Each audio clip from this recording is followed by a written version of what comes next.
নিজের বন্ধুর সাথে বন্ধুত্ব সম্পর্ক শেষ করে দিলে কি গুনাহ হবে? বন্ধু রক্ত সম্পর্কীয় কেউ না হলে, যেমন চাচাতো ভাই, রক্ত সম্পর্কে এরকম কেউ না হলে, তাহলে সেক্ষেত্রে সে বন্ধুর সাথে বন্ধুত্ব যদি কেউ ছিন্ন করে, সেটি নাজায়েজ নয়। তবে অ্যাজ এ মুসলিম তার সাথে সম্পর্ক কাট আপ করে, তার সাথে কথাবার্তা বন্ধ করে 3 দিনে বেশি ইন্টেনশনালি তাকে বর্জন করে থাকলে সেটা জায়েজ না। নবী সাল্লাল্লাহু আলাইহি ওয়াসাল্লাম বলেছেন, লা ইয়াহিল্লু লিল মুসলিমিন আন ইয়াহজুরা আখাহু ফাওকা সালাসি আইয়াম আও লায়াল।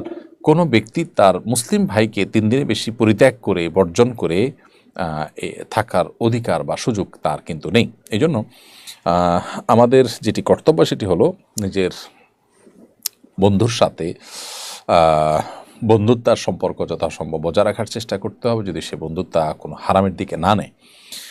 আর অন্যথায় কোনো কারণে যদি মনে হয় যে না, তার সংস্রব আমার জন্য ভালো নয়, আমি তাকে অ্যাভয়েড করতে চাচ্ছি, যেতে পারি এবং দূর হতে পারি, কোনো অসুবিধা নেই। তবে ইন্টেনশনালি শুধু কথাবার্তা যোগাযোগ পর্যন্ত বন্ধ করে দেওয়া, এটা জায়েজ নাই। এমনি অ্যাভয়েড করলেন, আপনি অন্য পথে চললেন, আর যদি আপনার এর জন্য মধ্যে কল্যাণ নিহিত থাকে এই কাজের মধ্যে, তাহলে সেটা আপনি করতে পারেন। আর যদি আল্লাহর খাতিরে তাকে ত্যাগ করতে হয়, তাহলে সেটা তো বরং প্রশংসনীয়।